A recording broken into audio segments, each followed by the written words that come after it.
Hello, everyone, and welcome back to another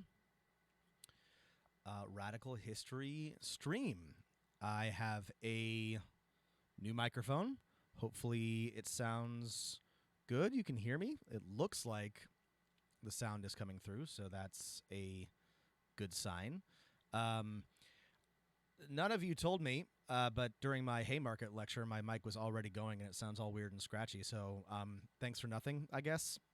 But that's okay. We're all friends here, and I'll somehow get over my shame and embarrassment of having talked for 55 minutes, sounding like, like I did. But tonight, this evening, I'm gonna talk about something fun. And by fun, I mean maddening. I'm gonna do my best here, but this is a big hefty topic, and it just keeps on spiraling. And there's just a bunch of stuff that I'm gonna have to probably cover in a different topic. But lately, I've been getting really and I apologize, but I've been getting really into sort of the history of. History of conservatism and libertarian ideas and neoliberal ideology, and that doesn't maybe sound very interesting, but the way that we got here is in my opinion pretty interesting, and I'm gonna outline why I think American libertarianism is so fascinating, sort of from a political and ideological perspective. But hopefully, this will give some background, and it also sort of serves as a kind of follow-up to my frontier thesis. Some of you, not all of you, are in-person viewers of my lectures, but those of you who are and who made it to the very last one before the pandemic will remember the frontier thesis and sort of the way that shaped American ideology. So this is in a way kind of an outgrowth of that general ethos. But it's also its own exciting beast. So I'm gonna do my best to cover everything that I can. There's gonna be probably some further. I'll mention when there's something that I want to devote probably a whole lecture to. But feel free to stop me with questions. I don't know that I have all the answers, but I'll try to do my best and join me on this magical journey of free market ideology, laissez-faire, capitalism, individual liberty, minarchism, non-aggression pacts. It's going to be a fun one. So, libertarian. So this term is a complicated one, and I'm gonna not spend a lot of time fiddling with it. The way that it is used in America is radically different from the way that it is used in the rest of the world. In the rest of the world, libertarian means something closer to just general liberal, like an Enlightenment liberal, believing in individual liberty. And that is the way that some people use it, including, or was intended to use, including sort of these two pioneers of libertarian philosophy, on the fellow with the mustache, Benjamin Tucker, and the bearded guy, Lysander Spooner, were early proponents, 19th century proponents of what we would now come to understand as libertarianism, though at the time they didn't call it that. But bear with me. This is still sort of a nascent moment in American political thought.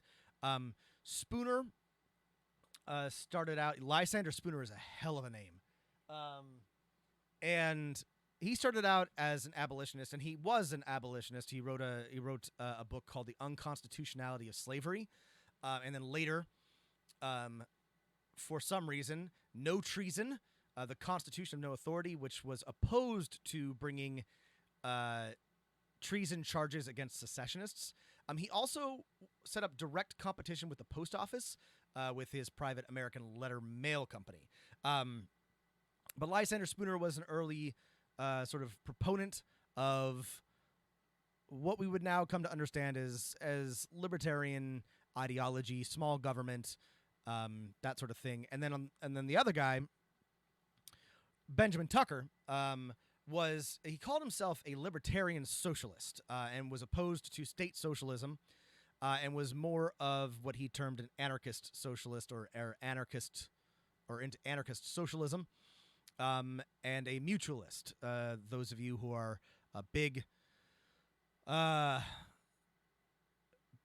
First and Second International fans will probably know about the split between anarchists and socialists and Pierre-Joseph Proudhon and Mikhail Bakunin and Marx and all that.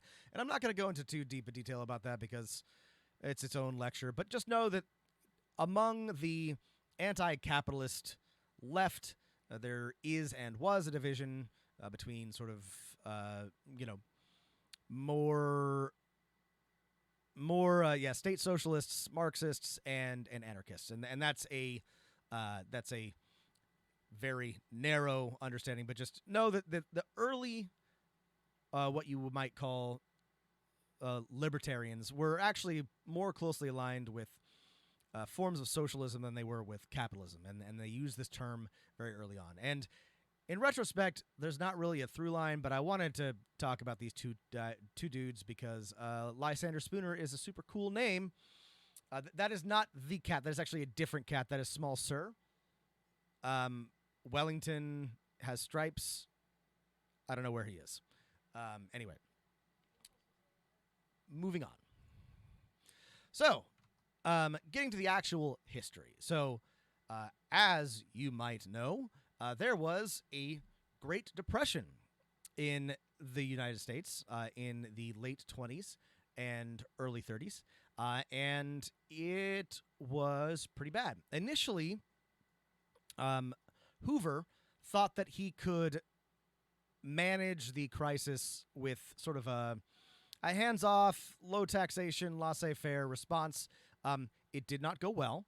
Hoover was tremendously unpopular. His policies failed to address the enormity of the crisis, and he was blown the fuck out in the election of 1932, which brought in our great progressive champion, Franklin Delano Roosevelt,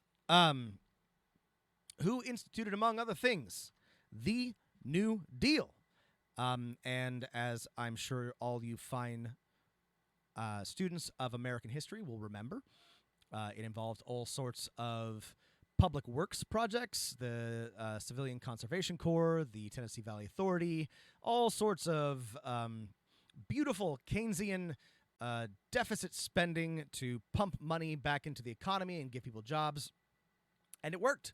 There is really no disagreement among historians on whether or not the Great Deal worked, and in fact, most historians now believe that it would have worked better if they had spent more money. That the reason why the recovery from the Great Depression was not stronger was because of the fear of spending too much and doing too much. But it was, by all accounts, very successful. It was also tremendously popular. People loved it because it gave them jobs, it gave them food, and because the alternative was starvation and Hoovervilles, just like our up-and-coming Wheelervilles here in Portland, Oregon. However, the New Deal was not popular universally among the people of America. And in fact, it was tremendously unpopular with wealthy businessmen and financial interests, bankers, the usual suspects.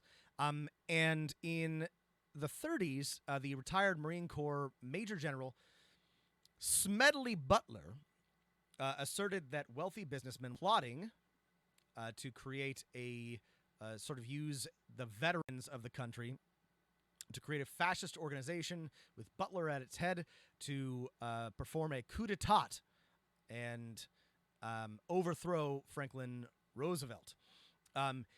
One member of the... so it's not proven that there was ever a real plot, but I like to think that there was. They were definitely thinking about it. And one person potentially involved in this maybe real plot was good old Prescott Bush, father to George H.W. Bush and grandfather to George W. Bush, who we'll hear about more later. Also during this time, one of our great players is starting to make a name for himself.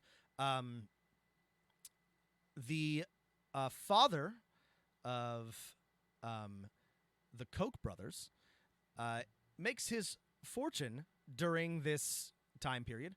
He develops a high-octane fuel that involves a process called cracking. It's not. I don't know how it works. Anyway, he develops a new petroleum sort of product, but he can't sell it in the United States because existing business interests essentially sued him to stop him from setting up businesses. So, what does Granddaddy Koch do? He goes to the Soviet Union and to the Third Reich to sell this new gasoline product to only the finest authoritarians in the world. And this product sold by, God, what is it? Franklin Koch? I'm sorry, I didn't write it down. Their father, Frederick Koch, sorry. Good old Freddie Koch makes his fortune selling the fuel that fuels Hitler's planes. And he makes a lot of money from government contracts selling to the Soviet Union and to the Third Reich. And we will come back to Frederick Koch and his big, beautiful sons in a little bit. But first, so we're starting to see what I sort of want to emphasize here is that the origins of libertarianism have sort of two parallel tracks. One is business and finance, and the other is sort of ideological. And the relationship between the two is very, very interesting, and that's really what this lecture is all about. So we've just discussed sort of the business origins of, you know, the nascent libertarian, you know, funders, the Kochs, and the business plot people. And then at the same time, there is the sort of the intellectual angle, including this fine fellow. This is Milton Friedman. But first, let us talk about some of his predecessors. Wait, hang on. Do I have this in the right order? Sorry, actually, I have this in the wrong order. Sorry. First, we're going to talk about Ludwig von Mises. Ludwig von Mises is a Austrian economist who develops a theory of praxeology, which examines, among other things, human choice and action. And his protégés sort of credit him with reviving classic liberalism. And so when I talk about libertarianism and when we talk about libertarianism, know that it is sort of basically synonymous with neoliberalism, with what some people call classical liberalism, with free market ideology, all sorts of things like that. But it's all sort of the same free market, small government, you know, laissez-faire ideology. It's all different flavors of the same thing. And one of von Mises' protégés was Friedrich Hayek, who expanded on his ideas and founded the Mont Pelerin Society, among other things, and developed the economic theories that would become the underpinning of neoliberalism.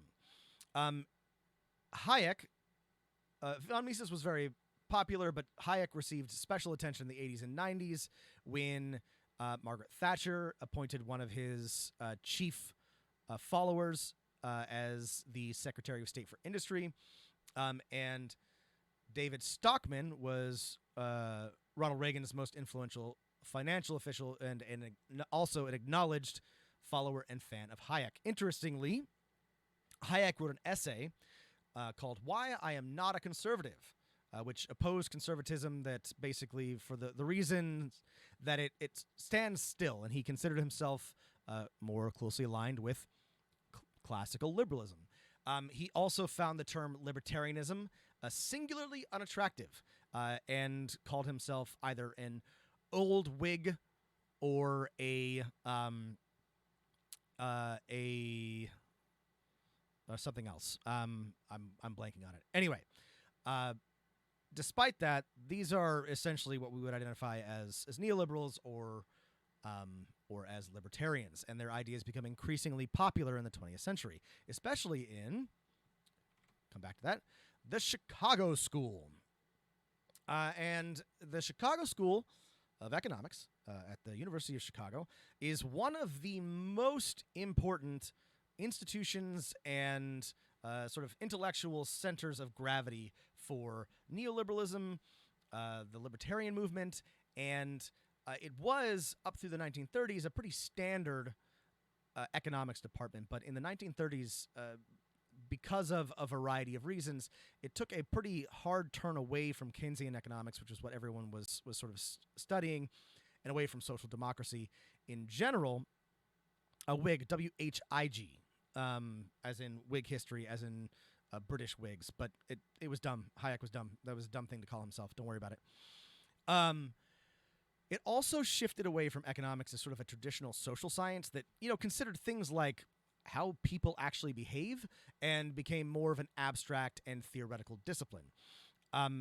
The major proponent of this was, of course, this man here, Milton Friedman, a major, an intellectual heavyweight in the 20th century, and a major influence on basically all economics and ideology.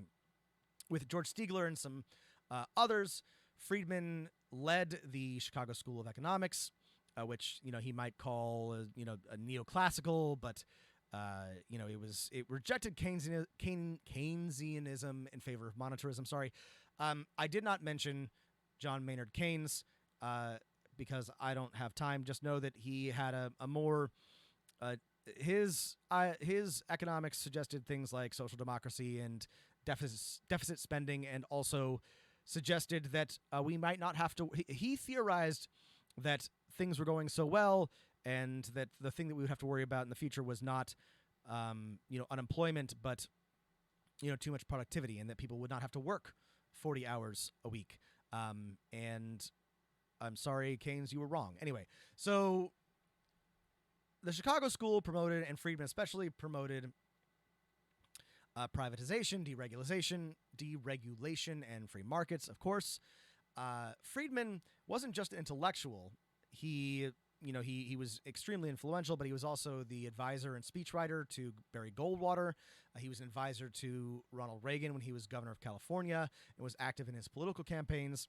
And he served as Reagan's Economic Policy Advisory Board. He received a Presidential Medal of Freedom. He said that he was a libertarian philosophically, but remained a member of the U.S. Republican Party for the sake of expediency. Don't worry, we're going to get to Pinochet. At the same time, are developing a new and interesting folks like this one here, Ayn Rand, a Russian emigre who moved to the United States and began writing books, the most popular of which is, of course, the doorstopper, Atlas Shrugged, which was published in the 40s. And it basically outlines the philosophical idea of objectivism, which she defined as the concept of man as heroic being, with his own happiness as the moral purpose of his life, with productive achievement as his noblest activity, and reason as his only absolute. In 1991, a survey conducted by the Library of Congress and the Book of the Month Club asked club members what the most influential book in the respondent's life was. Atlas Shrugged was the second most popular choice after the Bible. After I read that, I almost laid down and died. It's still hard for me to read. Rand rejected the labels conservative and libertarian, but that doesn't really stop anyone from any conservatives or libertarians from idolizing her. David Nolan, who was one of the founders of the Libertarian Party, stated without Ayn Rand, the libertarian movement would not exist. This is where I admit to all of you that when I was in high school, I considered myself a libertarian. And I wrote an essay for the essay contest regarding Atlas Shrugged. And I called myself a libertarian, I think, about maybe a year or two into college. So I want you to know that I did that, and I'm happy to own my shame here. Anyway, we all make mistakes. In addition to Ayn Rand, was good old Robert A. Heinlein, who was contributing to sort of the popular reemergence of libertarian ideas. And in 1966, wrote the novel The Moon is a Harsh Mistress, which popularized the phrase, "There ain't no such thing as a free lunch," which in this book is sometimes dubbed a manifesto for a libertarian revolution. Interestingly, the first official slogan of the Libertarian Party was this phrase, "There ain't no such thing as a free lunch." So these ideas are becoming very popularly, but they also have intellectual and, of course, financial backing. However, not everybody is on board with the emergence or reemergence of libertarian ideas and this adherence to neoclassical economics, classical liberalism, free markets, free love, drugs.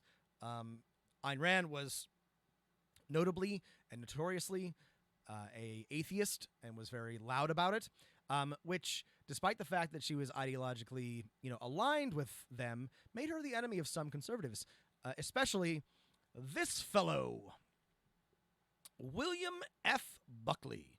Good old Bill Buckley. Bill Buckley, and I have mentioned Bill Buckley on a couple of occasions, and I am probably going to do maybe a whole lecture on Bill Buckley and the National Review because, boy, this is just a wild, wild time in American politics. But there really no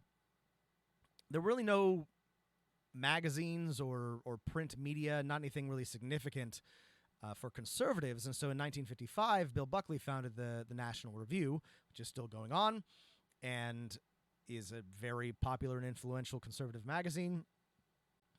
And he quickly becomes the standard bearer and the gatekeeper of American conservatism. An explicit goal of the National Review was to merge the projects of traditional conservatives and libertarians. According to Buckley, when he met Ayn Rand, she greeted him by saying, "You are much too intelligent to believe in God."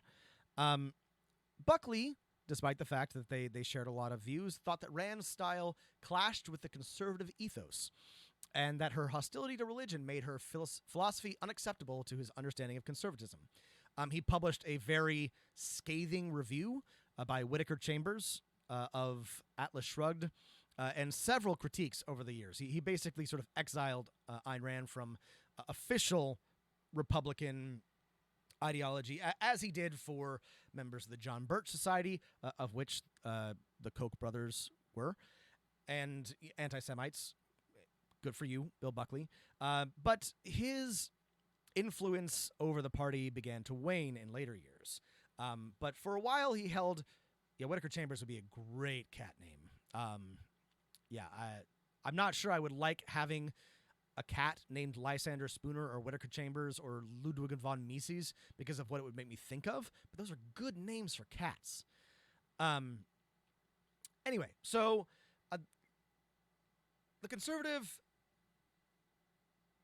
sort of center, the conservative ideology is kind of being held together by Buckley and a lot of, respectable conservative intellectuals, which is, a funny and interesting idea to us because there aren't any left.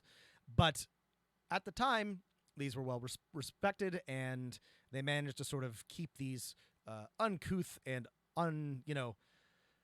irresponsible ideas of too much liberty out of the conservative mainstream. But as sort of an example of the way that this just becomes, in one way or another, the center of American conservative domestic and foreign policy, I'd like to take a moment to talk about the Chicago Boys. So in 1973, the Chilean military under Augusto Pinochet overthrew the democratically elected government of Salvador Allende with the implicit and explicit support of the American government. In the Church Report, it was written that, like Caesar peering out into the colonies from distant Rome, Nixon said the choice of government by the Chileans was unacceptable to the President of the United States. The attitude in the White House seemed to be, if in the wake of Vietnam I can no longer send in the Marines, then I will send in the CIA.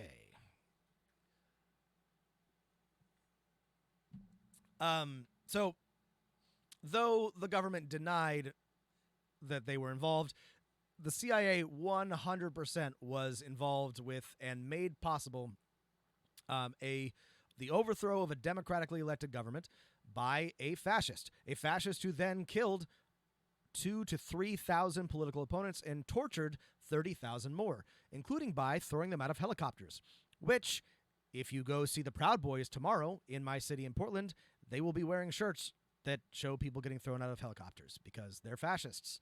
Anyway, in the wake of the coup, a group of Chilean economists known as the Chicago Boys, who were mostly educated under Milton Friedman, returned to Latin America and adopted positions in multiple... Yeah, can we get some Fs in chat for Salvador Allende? Whew, pour one out.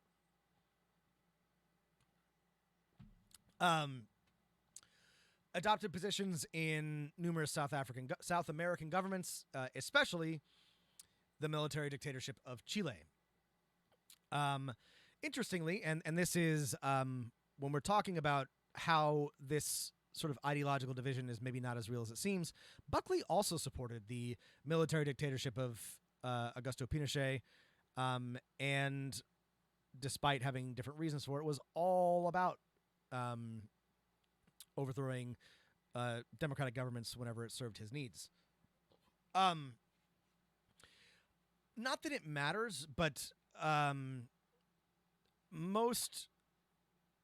the history seems to suggest that any improvements seen by during the late 1970s and 1980s under Pinochet were not really due to the sort of beautiful free market economics.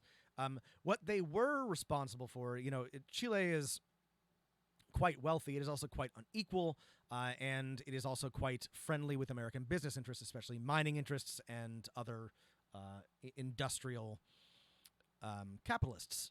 This is not a conspiracy theory. This is truth. This is not really contended by anybody. I know it sounds like a conspiracy theory, but it's not. Anyway, but this is, the Chicago Boys are just fucking bonkers to me. It's just like, this is like a direct line between, libertarian ideology and, actual, American foreign policy, getting people killed, overthrowing democratically elected governments. There's just like a straight line from the Chicago school to violent overthrow of democracy. And I guess you hate to see it. Anyway, so I think this is a useful illustration. Now, I want to take a moment here to talk about the Kochs. And I want to also encourage you all to do some... There's a lot of really good books and documentaries and other media available about the Kochs. So I'm not going to cover them a ton. The reason why this exists, by the way, is because the Koch brothers, not these two, they're friends, but their other brothers have been basically litigating each other for 50 years over the family fortune, which, again, we must bear in mind, was made from state contracts in the Soviet Union and the Third Reich. These Kochs have never needed to work a day in their life. They are libertarians purely... they believe themselves destined to rule because their brains were broken by their insane father, who hired a Nazi nanny to, train them in the 30s and 40s. This is just pure Freudian nonsense. This is just, they're just... Anyway, so in the 60s, 70s, and 80s, the Kochs are starting to... The younger Kochs are starting to sort of come into their own. They're starting to buy things. They're starting to, they're starting to take over more of Koch Industries and expand. And that's right, they had a Nazi nanny. They had that's you can look it up.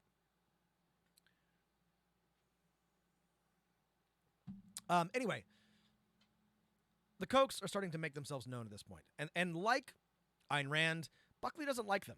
Buckley does not care for them. He thinks them, they're not fit for, respectable conservative ideology. But that doesn't stop them from becoming involved. So also around this time, the Libertarian Party is formed, and this is yes, folks, this is the symbol of the Libertarian Party. It's a hedgehog because it just protects itself and leaves everybody alone. I don't know, whatever, man. But the Libertarian Party was officially founded in 1972, and it actually received one electoral vote that year due to a faithless elector in Virginia. This was, curiously, the first electoral vote cast for a woman, Toni Nathan, who was vice president on the ticket. Women's rights, Libertarian Party. Initially, the Kochs were members of the party, and David Koch even ran as vice president in 1980. But when the Libertarian Party got 1% of the vote in that election, David Koch and his brother and all of their money went elsewhere because they were embarrassed by the showing and no longer believed it to be a useful vehicle for their ends. And it was essentially, since then, the Libertarian Party has been a bunch of goofballs and is not worth considering. But it was at one point patronized by the Kochs. Also around this time, this fellow, Lewis Powell, in 1971, Lewis Powell, who was a corporate lawyer mostly for Big Tobacco, and a member of the board of over 10 corporations, wrote a memo to the director of the U.S. Chamber of Commerce, Eugene Snyder, a friend of his. By the way, this was 2 months before he was nominated to the U.S. Supreme Court Justice Lewis Powell. And he wrote in this memo, the Powell Memorandum. It's very famous. You should look it up. No thoughtful person can question that the American economic system. What he did was he actually argued that tobacco companies' First Amendment rights were being infringed when news organizations did not give credence to their cancer denials. He thought that they should be given equal time to argue denialism as the doctors were that they caused cancer. If this sounds familiar to you, perhaps because of how we talk about climate change, that's because it was his idea. So he wrote in this memo, no thoughtful person can question that the American economic system is under broad attack. This varies in scope, intensity, in the techniques employed, and in the level of visibility. The most disquieting voices joining the chorus of criticism come from perfectly respectable elements of society. From the college campus, the pulpit, the media, the intellectual and literary journals, the arts and sciences, and from politicians. He also thought that Ralph Nader was the most dangerous man in America. He had just written Unsafe at Any Speed and was pushing for, God forbid, seatbelts. He mentions Ralph Nader multiple times in this memo. But the memo lays out a thorough plan for funding an aggressive push into media, politics, and especially universities by funding and influencing young scholars. This memo influenced or inspired the creation of the Heritage Foundation, the Manhattan Institute, the Cato Institute, the Citizens for a Sound Economy, Accuracy and Academy, and other organizations. And this is not a full list, but this is just a smattering of the think tanks that are funded either directly by the Kochs or by other wealthy scions of industrialists. The Carnegie Mellon family is one. Let's see, I forget the guy's name. Cough medicine heir, but a lot of these, they sound very normal and respectable, right? The Heritage Foundation, the Americans for Prosperity, the Mercatus Center, Center for Responsible Economy, that sort of thing. It's but in the late 70s and early 80s, the number of think tanks just balloons, and these are all libertarian conservative think tanks, right? And they sound respectable.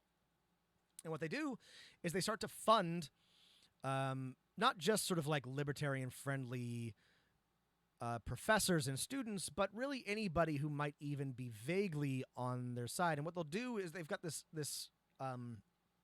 idea called a beachhead. So what they'll do is they'll find one professor, who's sympathetic or willing to take their money at, say, Harvard or Brown or George Mason, and then pay them to start an institute like the Mercatus Center or, I forget what it's called at Harvard, but like every single big university now has one of these, and they're funded by business money, and they're economics or they're the business school or something like that, and it all seems very, very above board.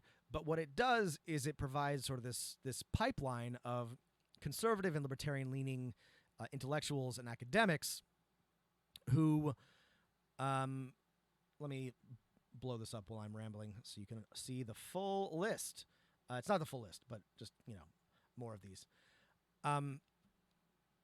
Just sort of a pipeline of respectable academics who are willing to peddle libertarian ideology and sort of conservative ideas into the academy, which Powell and the Kochs and all conservatives see as the great and terrible enemy. They all hate universities. They all see university professors as the enemy, as indoctrinating children against their beautiful conservative and libertarian ideologies. And this works. This really fucking works. A lot of conservative intellectuals and students end up here. These foundations fund a lot of, again, innocuous seeming retreats and meetings, conferences, which are also, if you're a graduate student and you're broke and somebody from the something friendly Prosperity Institute offers to fund your research, you can't really afford to say no. And not every student is going to go on to like be a libertarian ideologue, but they, it over time, it just kind of makes an impact. And grad students are bought real cheap. I'm gonna be straight up with you. I mean, it's easy. They desperately need money and funding so that they can be students. So this starts to really pay dividends with our where did it go? Big beautiful cowboy president Ronald Reagan. And I found this meme online. I hope you like it. Feel free to share if you think we need a smaller government. Who said, famously, I'm the 9 most terrifying words of the English language are, I'm from the government and I'm here to help. And Reagan, of course, among other things, was just the biggest old neoliberal. Loved deregulation, loved smashing unions, loved doing coups abroad. And, like I said, he had Hayekians and Friedman and all these intellectuals. It all sort of comes to a head in the Reagan administration. And the dumbest, worst, and most terrible thing about American politics is that people on both sides look back at Reagan and say, man, that was good. We liked that. That was a good time to be alive and a good time for America. This is the worst brain poison. I'm sorry to be, I don't know, I should be more objective, but like this is the dumbest thing.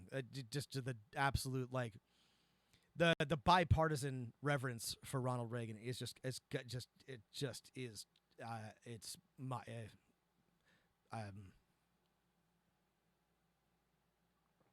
anyway. After Watergate, for the first time in history, trust in business was higher than trust in government. He absolutely did snooze during cabinet meetings. He was senile by the end. I'm sorry, he wore a diaper. This is I'm look it up. He absolutely. I don't know who was running the country the last 2 years, but it was not Ronald Reagan. The bipartisan reverence comes from the fact that Reagan blew the fuck out of the Democrats in 2 elections. They were beaten into submission, and never recovered. The Democrats are still cowering from what happened in 1972 and 80 and 84. Like they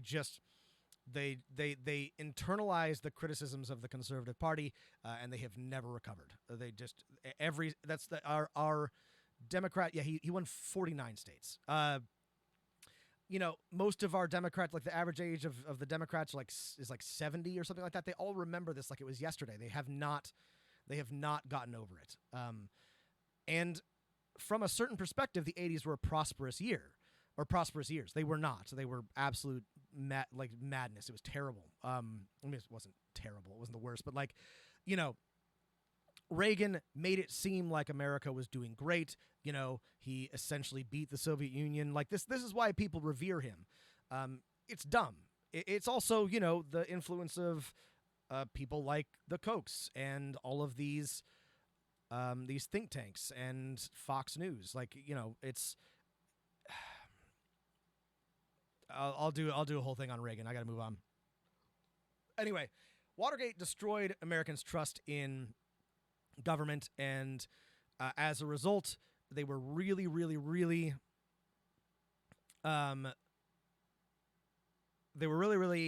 just ready to deregulate, to lower taxes, to bust unions. Again, Reagan's busting of the Air Traffic Controllers Union is sort of like a high watermark or a low watermark for union relations. It's all been downhill since then, and people loved him for it. They fucking loved him for it.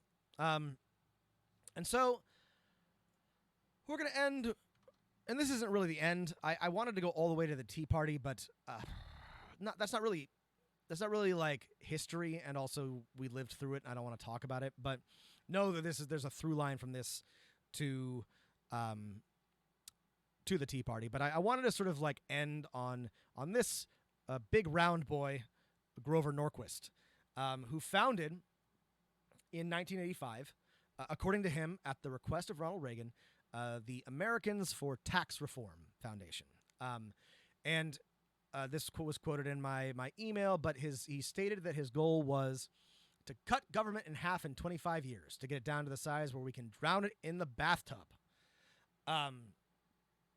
So he developed this pledge, which you can see here. I'll blow it up so you can read it. It's very simple.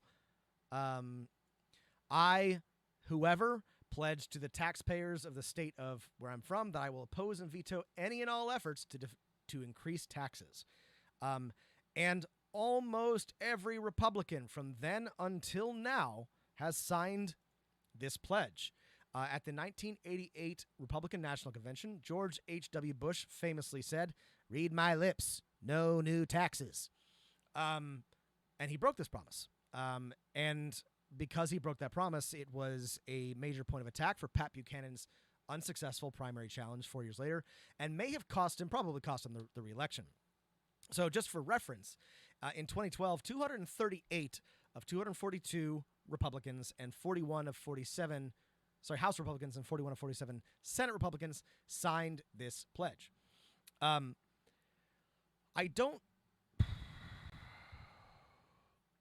So at this point, let me take a step back and talk about why this is bonkers. So this ideology can only exist in America. This country is at this moment extremely unequal, and it is it's sort of a political truth, right? It is a truism of political science that in highly unequal countries, lowering taxes and austerity are tremendously unpopular.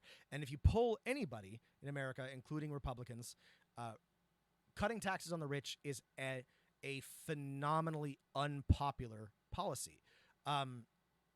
So how do the Republicans get away with this? Well, mostly by making it seem like that's what you want, but also by packaging it in with a thinly veiled white supremacist ideology. But the sort of the point is that even though, Bill Buckley was a pale, lipless Massachusetts, inbred goon, he had like sort of a vision of society, right? He believed in a function of government, and it was a conservative function of government. William Buckley famously said that the purpose of conservatism is to stand athwart history and yell, "Stop!" But libertarians and sort of neoliberals in general don't really have a theory of history. It's just the free markets will take care of everything. And that it doesn't really work that way, and it's also just tremendously unpopular. It's just so...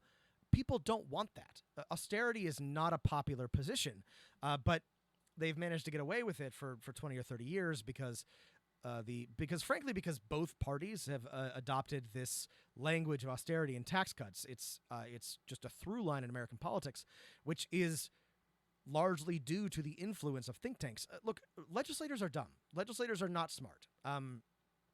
Most of them are they're the most popular kid in high school. They, in Oklahoma, we had a bunch that were literal football players. Like, not that a football player can't be smart, but like, these are not like the brightest people. And so they rely on whoever's around them to sort of like guide their decision making. And there are just way more Cato Institute and Heritage Foundation and AEI dudes in Washington than there are anybody else with any sort of ideas. And so these are the ideas that become sort of the air we breathe and, the water that we swim in. But it doesn't really make any sense. It doesn't really like function. I mean, libertarians this is interesting. So Friedman and the Kochs and Ayn Rand and a lot of them, they're very enthusiastic about all elements of libertarianism, right? Friedman opposed the draft. He thought it was incompatible with the democratic society and was very proud of helping to end it. He believed in the legalization of drugs and prostitution. He had other what you might call like actual libertarian ideas. The Kochs are the same way. Hayek is the same way. The Libertarian Party is the same way. And yet, despite all of this, drugs remain illegal. Prostitution remains illegal.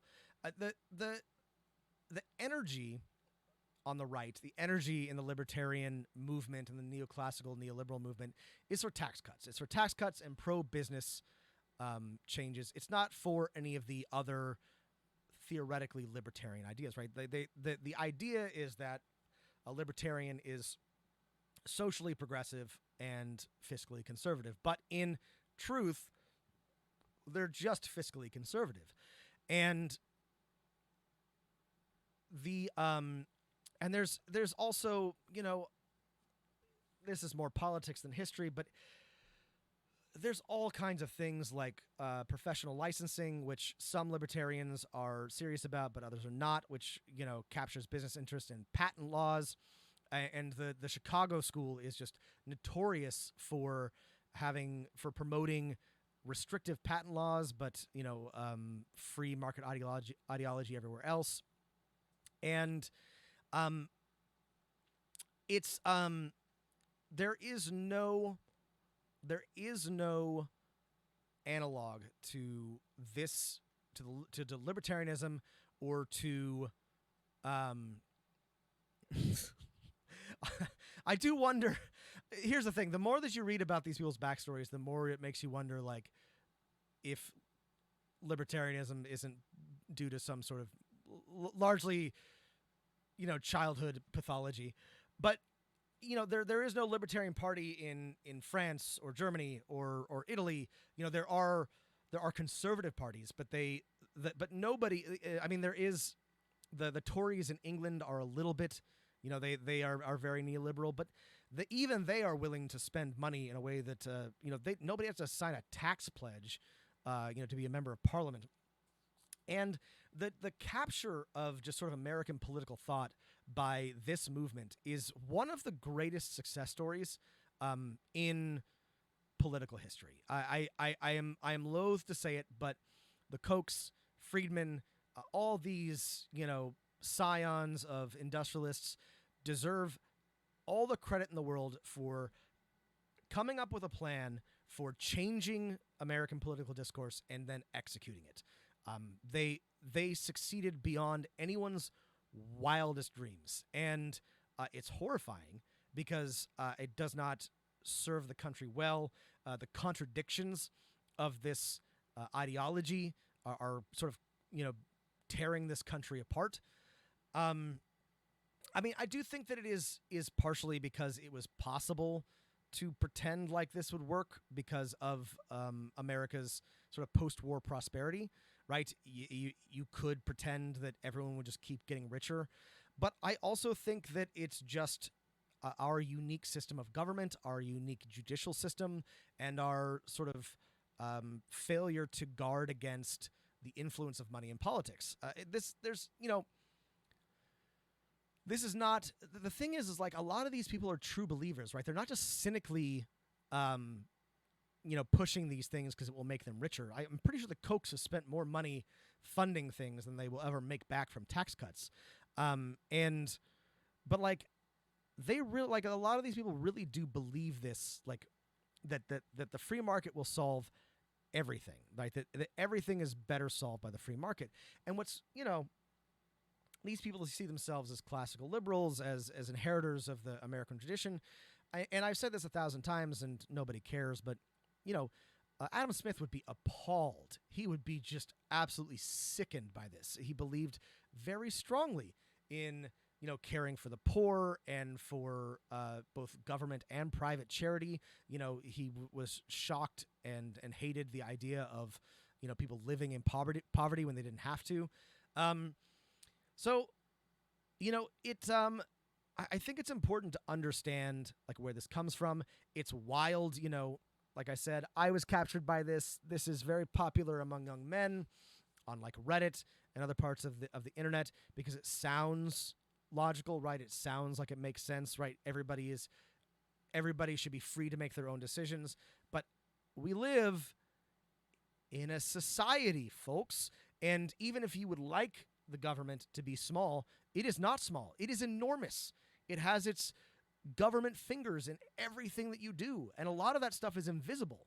But just saying, we're going to cut taxes and then the government will wither away is just dumb as shit. It just means the government's going to continue to be,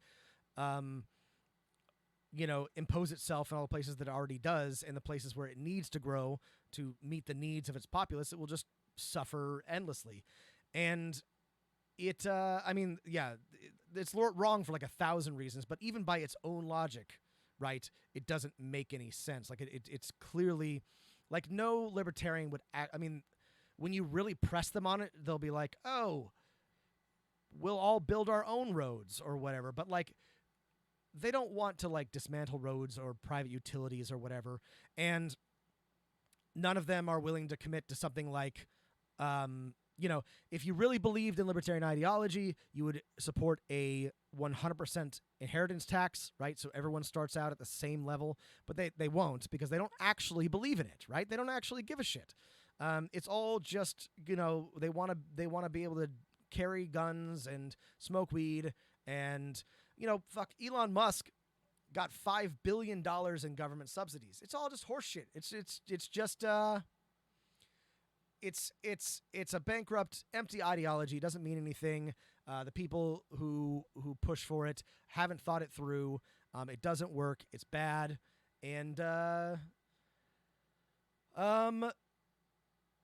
Karate Chop Whiskey, I don't know. The contradictions of capitalism have never been more heightened, but they could get more heightened.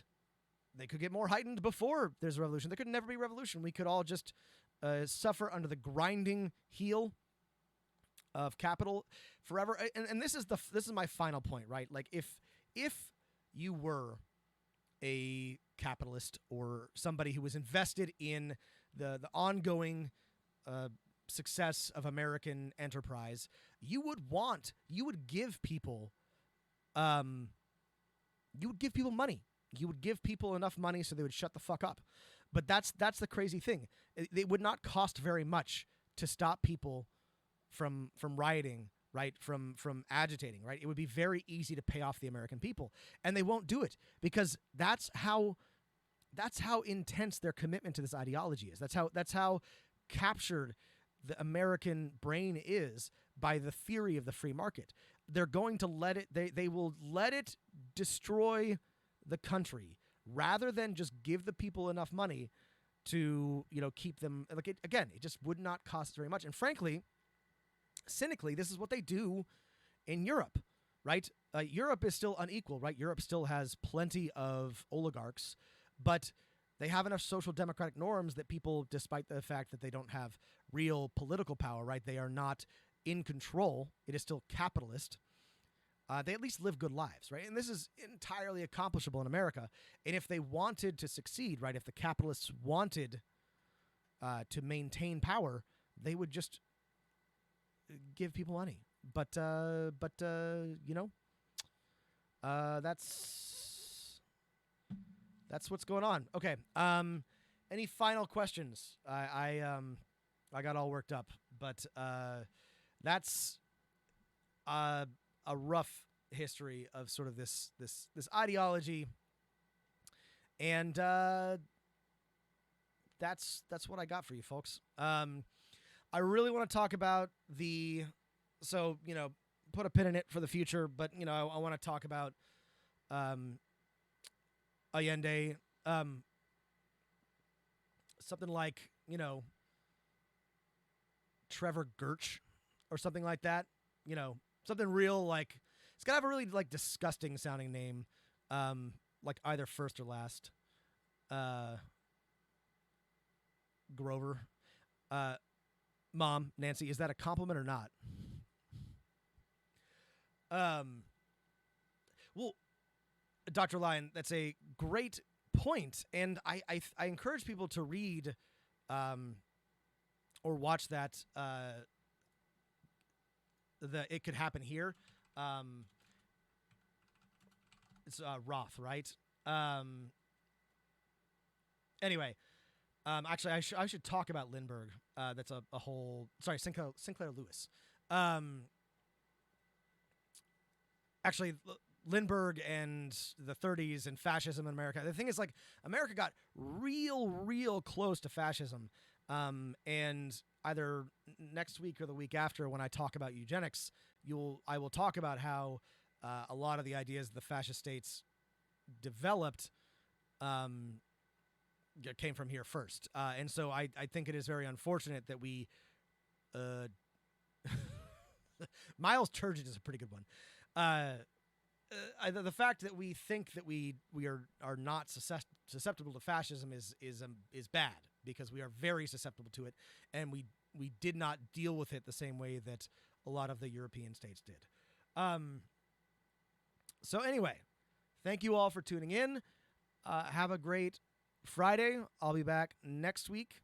I think next week is maybe eugenics. I might do something lighthearted next week. I want to talk about there was a really good book that came out recently called The Jakarta Project, which was about how the CIA funded the coup in Indonesia and the subsequent massacre of communists, and how they replicated that success around the world, including in Chile.